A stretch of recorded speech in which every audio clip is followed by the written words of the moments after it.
Okay, so I'm going to go over Guns of August. Particularly, I'm going to go ahead and include a little bit of the forward in Chapter 1 because I know we talked about it very briefly in class. So I thought I would go ahead and incorporate that as well. So I hope you find this helpful, especially in light of the quiz that we have coming up on Friday. First off, and I've got a bunch of images up here if you can tell. I'm going to start by showing you a picture of Barbara Tuchman. This is who she is. We talked in class about the fact that she was related to Harry Morgenthau, which doesn't mean much to you at this moment, but he was a member of Franklin Roosevelt's cabinet, very instrumental during the New Deal and in the build-up towards World War I, all that kind of stuff. Morgenthau was actually the ambassador to Turkey during World War I, so this is why we suspect that she probably witnessed the event in the Mediterranean Ocean that we'll read about here in a few chapters. The main question in the foreword that we talked about was talking about her authority as an author. She's not a history professor, but rather she is simply a very highly educated woman who likes to write, but she prefers to write about historical subjects. Her books are all about historical nonfiction, and so she very clearly, if you read the foreword, has a great work ethic. Her works are extremely well researched, and so this is why this book, I think, has so much attention to detail, and yet at the same time is, I think, somewhat accessible. Her vocabulary is very advanced, but I think it's much better than some of the more dry history textbooks that we've read. So that is Barbara Tuchman. We started off with Chapter 1, talking about the sunset. That was Edward VII's funeral. The royal houses of Europe were all connected thanks to Queen Victoria and the many, many children that she and her husband had had. And so King Edward, comes into the throne. He replaces his mother, and he is the king during this period of imperial expansion for all the countries of Europe. And this is kind of this period, I mean, we've kind of talked about this in U.S. history, that you changing world because industrial technology has so taken off. And you definitely see that that's the case even in Europe as well. And so when Edward VII dies, you have this kind of gathering of all these monarchs of Europe. And it's really kind of the end of the Victorian age and the beginning of the modern age or the 20th century or anything along, however you want to refer to it. I think in literature it's often called postmodern. So just kind of keep that in mind. That this is who Edward is, and that he's very, he's one of these monarchs she recounts in the story how, how he was able to build relationships with these countries that had historically been opposed to England. It's very, very important to remember that France and England had historically not liked each other very much until you get to Edward VII. It's also very interesting to note that England had often had kind of a contentious relationship with other countries. So now we see that England is coming in, really kind of being the guy that everybody likes and everyone wants to be with.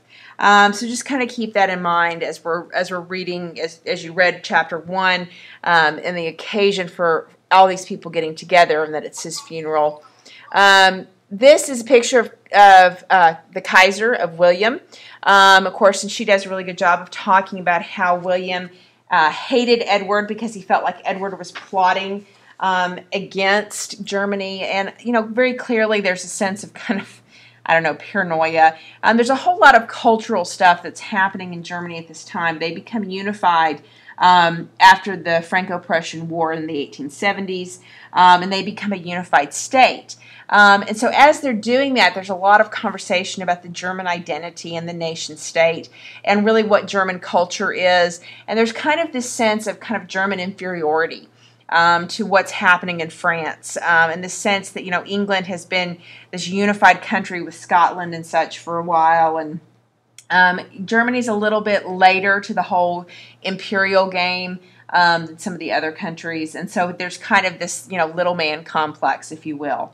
And what we see happening very quickly is that you're going to have a number of understandings that take place with England, which is really the result of King Edward's reaching out to France and to the other places. They get an understanding with Japan as well.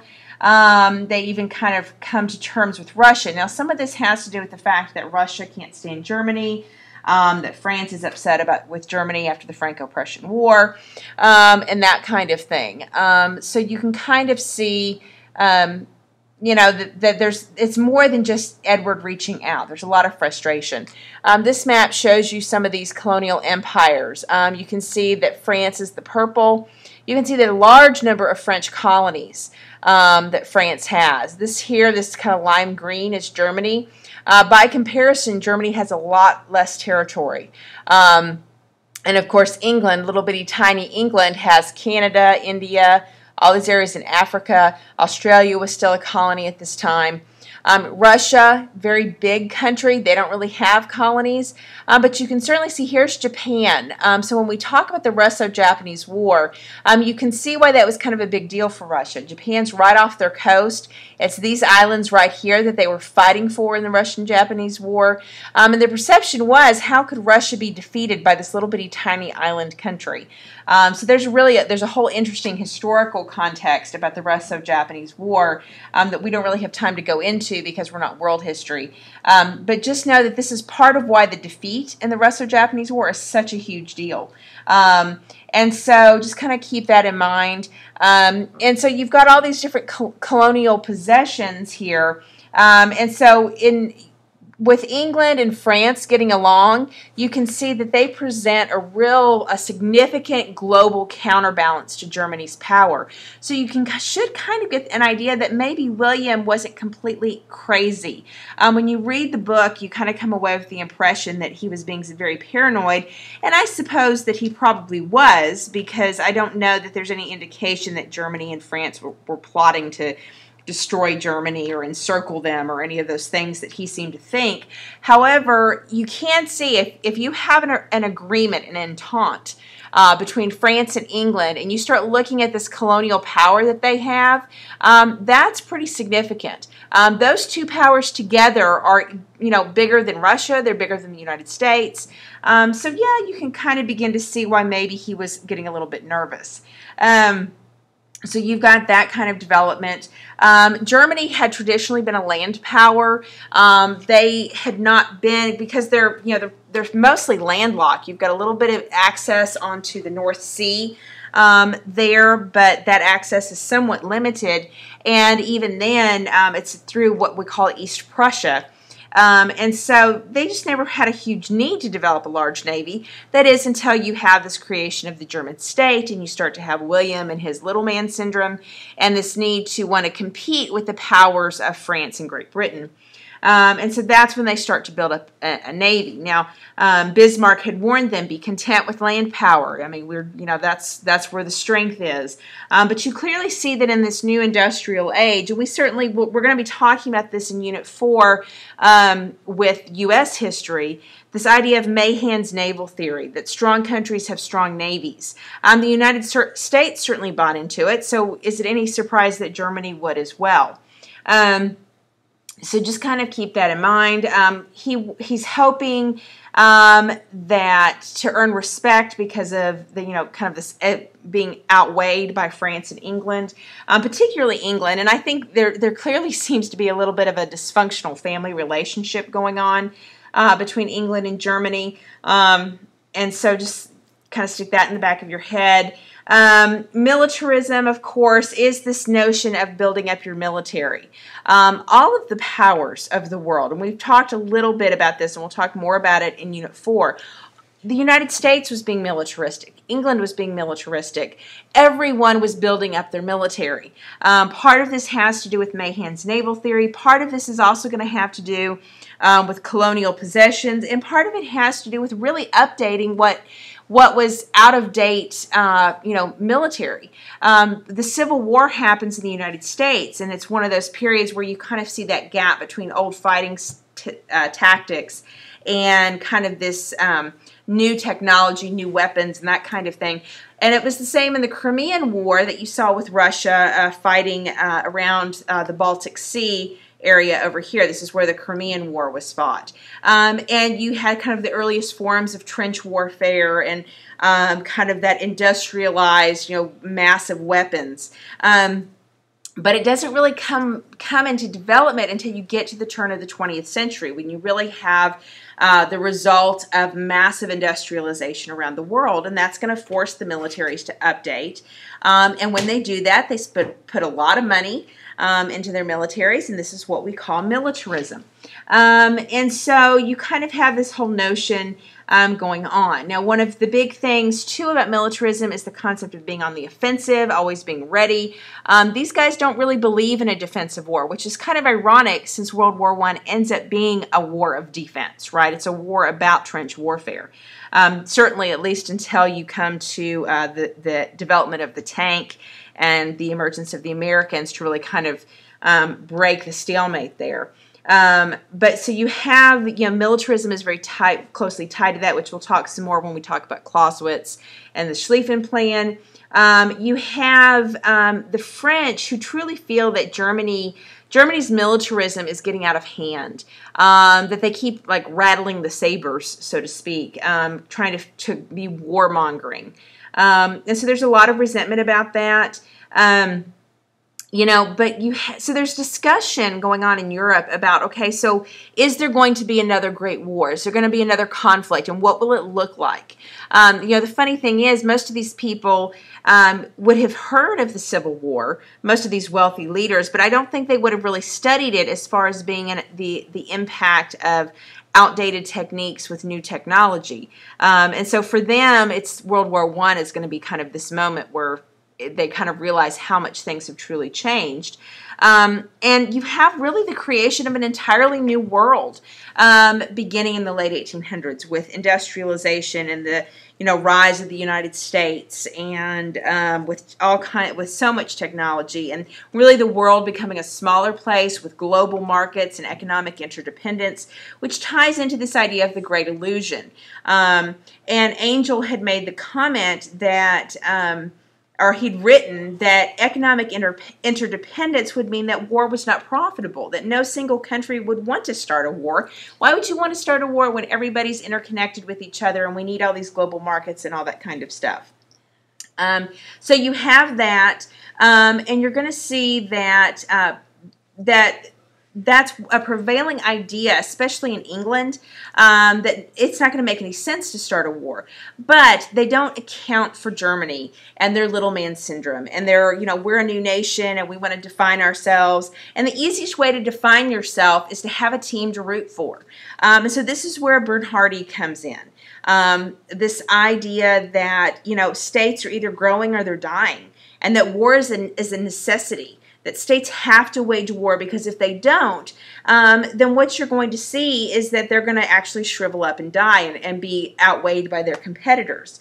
And it's kind of, this is where this idea of be on the offensive, be ready to strike. Because if war is a necessity, you have to always be ready to start something. So sort of keep that in mind. We're also going to see, and I can't remember what's my next picture. Oh, it's on the Navy. So let's keep it here. So Clausewitz comes in, and he's another guy kind of from the Bernhardi school, that not only is war a necessity, but you have to have a quick and decisive battle. He actually advises that they absolutely have to avoid a protracted war. So a lot of German military strategy is based on this notion of we have to strike fast and hard, and we have to get control really, really quickly. So everything about their plan is hinged upon the fact that they have to get control of the situation. And so, this is kind of their approach thanks to Clausewitz. And it is absolutely the correct assessment when he said avoid a protracted war, because that's what we'll see with World War I, if you remember anything from last year. And, Clausewitz also argues for for a scheduled war, that you do this on this day, and on this day you do this, and everything's already pre-planned. So the existence of the Schlieffen Plan, which on one hand, I mean, why would you want anybody to see your playbook? But at the end of the day, for the Germans, if they subscribe to Bernhardi and Clausewitz, they're going to believe that we have to have this quick, rapid strike. We have to have a plan out in place, and that we are going to start a war, that eventually there's going to be a conflict, because this is the only way we can prove our right to exist, if you will. Of course, one of the biggest problems that we see happening is that to attack France, Germany's going to have to go... if they choose to go through Belgium, Belgium is neutral. This goes back to the days after Napoleon. I think it's the Treaty of Westphalia, where they kind of divide up Europe, and they decide, okay, this is how we're going to keep from having another big war like we had with Napoleon. And so they're going to basically guarantee that Belgium is neutral. And so this is the treaty that England's referring to when they say that they're going to uphold their treaty obligations. And so this is kind of the issue of attacking France through Belgium. So for Germany trying to plan one way or the other, you're looking at them looking at, and I think I've missed, oh, here we go, there's the Schlieffen Plan. So you're looking at Germany really trying to... trying to find a way to attack France and get control there with the best way. And I think I missed a picture. Here's a picture of the British Navy. If you read this caption, the great fleet assembled at Spithead, something like that, for the King's Review, July 18th, 1914. That's a lot of ships, isn't it? Okay, here's a picture of the Schlieffen Plan. And what you see there is, I mean, if their dilemma is, okay, we want to attack France. We want to get control in France. We need that quick, decisive battle. Obviously, Switzerland's neutral, right? And so is Belgium. So how are we going to do this? They either advance this little bitty area right here, which, FYI, there had been a lot of fortifications built along this region in order to prevent this kind of attack from Germany. So Germany was either going to have to face this head-on conflict where basically France could funnel all their resources right here, and it would be this great contest between two armies, or they had to find a way to encircle the French, either this way or by coming through Switzerland. Well, they end up deciding that they're going to go through Belgium.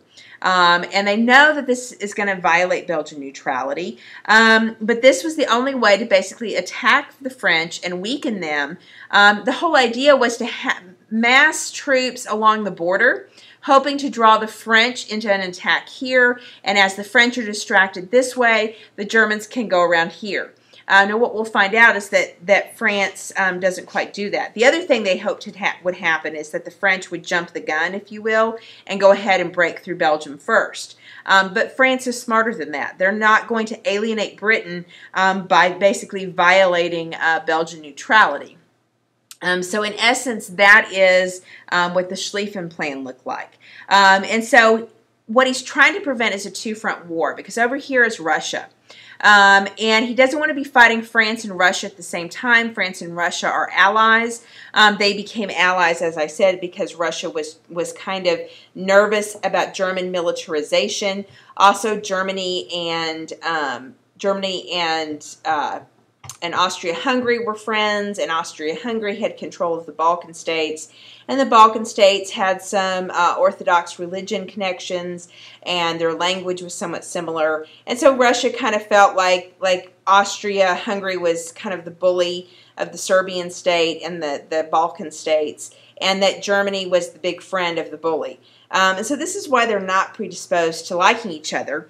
And what you're going to see is that the big fear with the Schlieffen Plan is we have to eliminate a two-front war. So this makes the need for a decisive attack even more certain.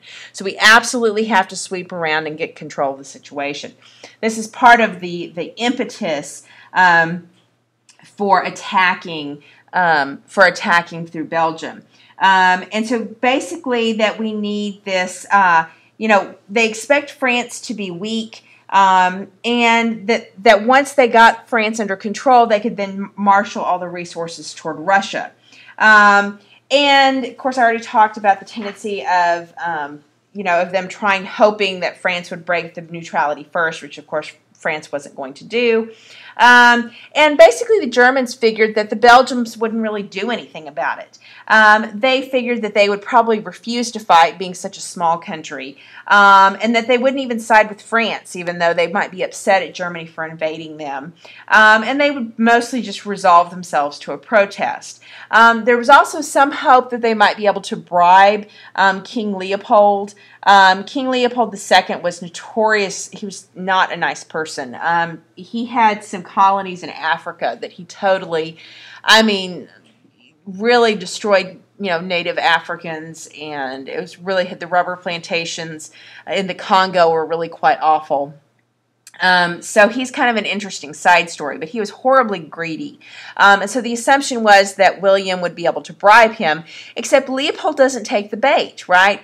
So he refuses the offer, but in the back of William's mind is this idea, well, eventually, once we attack through Belgium, we can say, oops, I'm sorry, here's some money, and please just ignore the fact we were here, and that if things worked out, that maybe Leopold would turn a blind eye to what the Germans had done. Worst case scenario, they figured that they could bombard the cities of Belgium into submission if they did attempt to try to do anything. And I think that's a very important point for when we get later on, is this notion about what the Germans thought that the Belgians would do in resistance. So just kind of keep that in mind, and this is what they're talking about when they talk about the Schlieffen Plan. This is, when we talk about the Franco-Prussian War, this shows you, this is kind of a picture of the fighting. In the Franco-Prussian War, you can see the Germans got everywhere, and the French did not do a particularly good job of holding things down. When they talk about Alsace-Lorraine, it's this little territory right here that they lose, that Germany takes hold, that creates so much resentment because they don't treat those people very well. So that's the area we're referring to. So you have the Revenge for Sedan. The Sedan was along, where was it? I just deleted that, or clicked that map off. But Sedan's like around here somewhere. This was one of the major battle sites. And this is where Germany defeats the French army, essentially.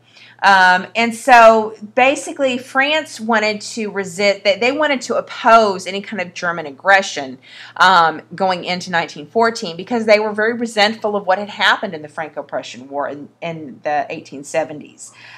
They had suffered the loss of Alsace and Lorraine. They had to pay what we call an indemnity of 5 billion francs, which is a lot of money. And then the German occupation of this, like all the way around here, it was. There's a map right here. Let's see if it pulls up. Maybe it will. This shows you the area that the Germans occupied. It was a pretty traumatic moment for the French to have the Germans in there. And if you remember from the book, Tuckman talks about how they worked really, really hard to pay that indemnity off very, very quickly. So this might give you a little different context for when we talk about the Treaty of Versailles and the reparations and all that kind of stuff that will actually lead to World War II. But just this is kind of the backstory for all of this. When the Germans annexed Alsace-Lorraine, they treat it like an imperial colony, as though it were Africa or Asia or someplace like that. And I'm not necessarily saying that it's justified based on location, but we have a pretty good concept, I think, without going into a ton of detail, that European countries treated their colonies, whether it's in Africa, whether it's in Asia. Think about how they treated the American colonies back in the 1700s.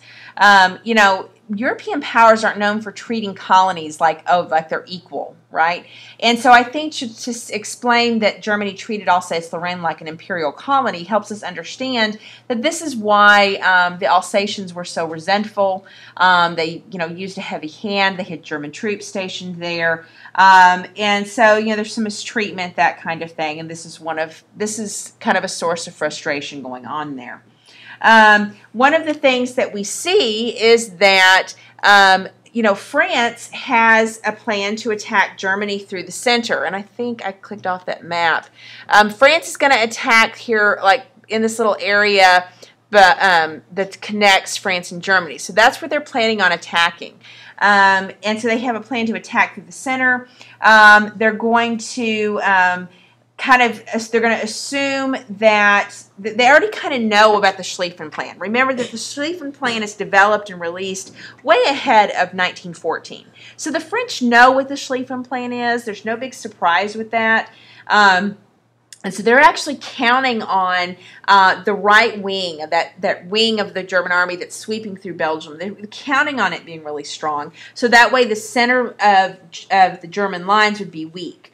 So this is their overall plan, and it's a very well-timed attack. Matter of fact, they call this Plan 17. And Plan 17 has this timetable that says we're going to attack this day and here. And Russia, we need you to try to plan to attack on this day, but no later than day 17 or 16, whatever. So they have all these different schedules and plans in place. And it was meant to be offensive, right? Again, we have this notion with militarism of the offensive conflict. We're not going to go on the defense. We're going to go on the offense. And so the French were not going to worry about defending that border so much with Belgium as they were going to focus all their energy towards attacking Germany in the center. And of course, the big thing that they use is this idea of élan, the will to win, the will to fight. And so I think that it's very interesting that they totally buy into this idea that gets put forth by the French War College, and this notion that the French are somehow have a stronger will to win than anybody else. And everything comes down to the idea of how bad do you really want it? Who's really going to desire to win more than anyone else? And this is the notion of what élan is. Now, what factors that make France seem less capable are really going to be that they have a less population, they have a lower birth rate, so they don't have as much manpower as Germany does. They're still using some of the same uniforms, which this is kind of a Google search of World War I uniforms. So this is kind of what we're talking about when we compare the French uniforms, for example, right here. So you can see that this is the French uniform, and this is the English uniform. This is the Belgian uniform. And then the German uniform is going to be very much I'm looking for a German uniform. Is this it? This would be a German uniform. So that should give you an idea for what we're talking about when we're talking about the colors of the uniforms, that France's resistance to adapting to modern fighting is a weakness initially. Now, they will, by the end of the war, have changed their uniforms. They also kind of turn down their nose at the idea of using reserve forces, retired soldiers, that kind of thing. Whereas we see with Germany, they very clearly incorporate reserves into their overall plan. And so I think that is going to kind of tell you that France is not quite as thorough in their planning. You also see they go through a number of different war ministers, so you have kind of an unstable leadership. And then having lost the territories of Alsace-Lorraine has kind of affected the geography, so it's made them more susceptible to German attack. And of course, Germany being so jealous of French imperial growth, and the fact that France still, despite the defeat in the Franco-Prussian War, despite its chaotic nature of its government, which France had complete government turnover a number of different times in the 1800s, very kind of politically unstable environment, as well as the leader of the War Department being unstable. But still, so they're very jealous of France and their reputation, and yet they still very clearly see the military as weak and inferior. Of course, the French don't see themselves that way. They feel that the defeat in 1870 is the exception, that they can will to win enough over Germany to be successful should Germany attack them again. And so this is what we come down to, the main thing that's going to allow France to defeat Germany, regardless of their reduced manpower, regardless of, colors of uniforms, regardless of the need for firepower, which among the French military was up for debate, right? And so you've got this will to conquer, which is kind of the secret component of Plan 17, that we would lead this offensive, decisive battle, pursue the German army, and be successful in defeating them. And of course, you have kind of this division within the French military. Some people recognize that this means we need to enhance the firepower. We need to have bigger guns. We need to have better guns. We need to have more rifles. And then you have other people that kind of forget that part, that focus only on the elan and the spirit and the planning and the offensive battle and all that kind of stuff. But really, the success of the will to win would rely on having the right equipment, the right discipline, as well as being able to adapt to the situation. So there's kind of this gap, this cognitive dissonance with the French military that's very important. Now we see that, of course, the British and the French, Edward VII, had reached out to France and created this new kind of relationship with them, which was extremely important. And so that has kind of led us into this whole notion of French and English cooperation. You also see that Germany and England had a great deal of antipathy towards each other.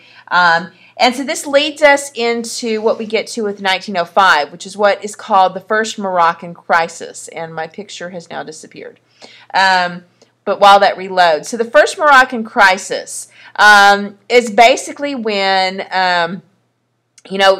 if you remember from the colonial map I showed you just a bit ago, France had all this territory in Africa, particularly in Morocco. Well, Morocco had wanted some independence. And what you see is that essentially the Kaiser arrives in Tangiers to declare his support for an independent Morocco. And this is basically like kind of thumbing his nose at France and kind of like very clearly kind of trying to create an insult. And it's, again, and it says right here, it's meant to kind of disrupt the relationship between England and France, to kind of present this sense of tension and frustration and kind of make them all nervous about what might happen if. And what we see is that Russia had been defeated in the Russo-Japanese War, of course, showing the weakness of the Russian army. Of course, Russia was a mess at this time. And Russia was the main ally of France because what the relationship with England was more of an understanding and less of a formal alliance. And so they're encouraging this independence, taunting France. And so at the same time, you have Germany investing a lot of money in its military, beginning to build up a navy. And so everyone gets very, very nervous in 1905 that Germany might actually start a war. And so this begins this conversation between England and France. So the irony is that while William was trying to disrupt the relationship between England and France, he actually only strengthens it by trying to like poke the bear with a stick, so to speak. And so Britain and France start talking to each other, and basically Britain asserts that, hey, if Belgium ever gets threatened, because remember, everyone knows about the Schlieffen Plan, okay, because it's out there. It's not a big secret. If Belgium ever gets threatened and their neutrality is taken away, we're going to get involved. We're going to protect the Treaty of Westphalia. And basically, Britain, communicates with France, do you have any intentions against Belgium? And France says, oh, no, we would never violate Belgian neutrality. And in addition, they indicate that they would be more than welcome to work with England in some kind of, military plan should Germany ever get out of hand. And so I think that that's a very important kind of part, a very important result of Kaiser William's, actions in Tangiers in this Moroccan crisis. Now, obviously, things kind of settle down. Everybody kind of walks away from their swords, and things get better. But you still have this tension with England. You're still going to have England with this really, really strong navy, England that's in the process of updating its army and kind of reorganizing it. And so you're going to have a great deal of nervousness in England about what is Germany doing exactly. And in fact, what we're going to see is that they send a guy by the name of Haldane to Berlin to talk to Germany and say, hey, stop building up your navy. This is not necessary. We just want to be friends. We all just want to get along. And basically, Germany says, hey, the only way we'll stop building up our navy is if you promise that you won't ever get involved in the event of a conflict with France. Well, by this point, thanks to the Moroccan crisis, Britain and France have talked enough that they're not willing to say this. And so what you end up with is basically England walking away from Germany saying, these guys are crazy, they want to fight, they're going to keep building up their navy, so we need to get more serious. We need to come up with a better defined plan. And so this is kind of the whole process of this. Now, when you're talking about the English Army and Navy, when you're talking about this alliance with the French, you've got two very different schools of thought, right? Sir John Fisher, who's the guy that's kind of in charge of the British Navy, he thinks that British action should be basically relegated to the Navy, since that's the strongest part of their military, and that the only kind of land fighting that they should do would be a beach landing in East Prussia. And that would be done largely away from the French army, that it would be an independent action that was kind of like attacking, like jumping on the back of a monster and attacking the monster from the back while the French kind of try to deal with him from the front. What's interesting is that we'll find out that that probably would have been a pretty solid plan. But the army kind of ignores that. They say, oh no, we don't want to do that. We don't want to risk our navy. Our navy's so strong. We don't want to risk a defeat. So instead, we're going to go ahead and we're going to focus on holding Antwerp in Belgium, helping the Belgians. And then later on, they signed the Dubail-Wilson Agreement that essentially is going to promise to commit troops to actually fighting in the country of France along with the French army. And so you have kind of this division between the Navy interpretation and the Army interpretation about what's going to be the best way to react if Germany should actually get involved. And so that's kind of the whole French-English alliance that we have going on, and kind of the plan going into the 20th century as we start to approach 1914. Then we get to Russia. And this is a picture of Tsar Nicholas II. Russia was very autocratic, which means they had an absolute monarch. And prior to the what happens in 1905 with the Russo-Japanese War, essentially, I mean, there was no legislative body. It was the will of the Tsar, and that was it. So what we'll see happening is that as you know, the defeat in the Russo-Japanese War is going to lead to changes within the Russian government, but you're still going to have a very autocratic system. What's kind of interesting is that you would think Russia would be more likely to side with Germany and Austria-Hungary, because they all had kind of these strong, autocratic leaders. In Germany, you had this Kaiser Wilhelm. In Austria-Hungary, it was this quote-unquote emperor. And yet Russia is very nervous about German power, and of course that they end up having this alliance with France. Of course, remember that Napoleon had invaded Russia, so you would think, why would they want to be friends with Russia? They had fought against England in the Crimean War, but this tells you just how much Russia resented German influence and German militarism and German/Austria-Hungary influence in the Balkans, that they would actually ally with France and then later ally with England. So the major problems for Russian mobilization is going to be that the Russian railroad was horribly inadequate, especially the railroad that goes from Moscow to Germany. Now, the railroad that's the Trans-Siberian Railroad, huge, long, massive railroad. So that part of it was great. But the part of it that comes from Moscow to Germany was not adequate to move the massive numbers of people. Remember, the Russian army is huge. You're talking millions of men. And the railroad is not equipped to move that many guys in that distance. Plus, you've got this problem of the railroad in Russia is a different grade than the railroad in Germany. So once they start moving troops from Russia into Germany, they have to basically unload the trains and then find trains in Germany and use those. They can't use the same train cars because the railroad tracks are a different grade. Had they studied the Civil War, they would have known that the South had the same problem as well in comparison with the Northern railroads. And had they studied that conflict, they would have known this is not a recipe for success. So you've got that happening. Also, the Russian system was behind in industrialization. So they're not producing enough guns, enough ammunition. So this is a big problem. The leadership of the army had been horribly corrupt. It was actually fairly lazy. And so after the Russo-Japanese War, they had basically purged the leadership, purged the officer corps, and the result of that was that they were now short-handed at the top. They still had a handful of guys that were still very corrupt, that weren't good leaders. They had purged a bunch of guys, but they hadn't replaced them. And so really you have a number of factors that overall make Russian mobilization very, very difficult, and their promises of supporting the French very, very shallow. The biggest problem, of course, being that you have an inadequate railroad to bring troops all the way to the German front. Again, that's not to say that the Trans-Siberian Railroad wasn't a significant achievement.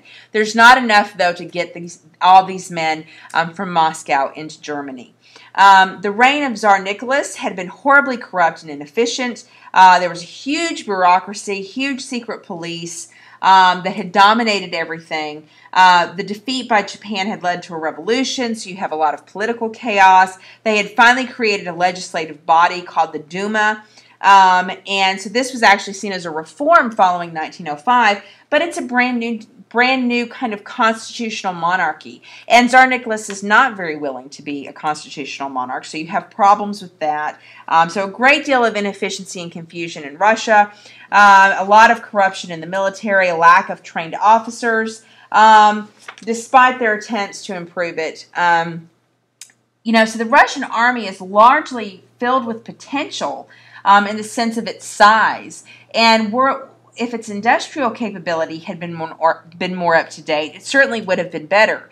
The will to win, the elan that we see in France, existed to some extent in Russia, but when you couple that with the corruption led by, however you say his name, Sokolimov, and when you have the fact that their industrial capabilities are not nearly the same as, say, Germany's, there's just no way that even with the elan, even with the sheer numbers, that they're going to be able to be a significant force. Now, that still makes them intimidating on paper. On paper, when you're looking at the numbers, on paper, if you're Germany and you're thinking, oh my goodness, we're going to have to fight France, we're going to have to attack through Belgium, and we're worried about the involvement of England, and then, oh my goodness, we've got Russia. For Germany, this is kind of intimidating. So they're going to be very, very afraid of Russian influence. Even though, remember all these things I'm pointing out about the weaknesses of the Russian military, the weaknesses of the Russian railroads. These things were known, but they're easier to see as being significant when we're looking at them in hindsight. If you're Germany in 1914, Russia's still going to be seen pretty scary. We can understand now the impact of the Tsar and the failure of the Tsarist regime. But at the time, it just wasn't clear. And remember, Germany's seeing, they're accustomed to autocratic control, so they don't perceive the weaknesses in the Russian system as being as horrible as anything else. And so, strategically, Russia's support is a big deal. On paper, it's a big deal, but in practice, it's going to happen very differently. So keep that in mind as you get ready to go into the rest of the book, which is the part that begins with outbreak, which is going to be starting with chapter 6. So you'll want to be sure that as you read that you have a good understanding of the conditions in Europe going into World War I and all these things. So I hope that this helps you understand some of the questions. I hope this helps prepare you for the quiz that we're going to have on Friday. And that's pretty much it. Like I said, I hope this was helpful. We'll talk a little bit more. So if you had any questions as you were listening to this, be sure and jot them down. And kind of so be prepared to ask them on Friday after we take the quiz. All right, and we will talk to you on Friday.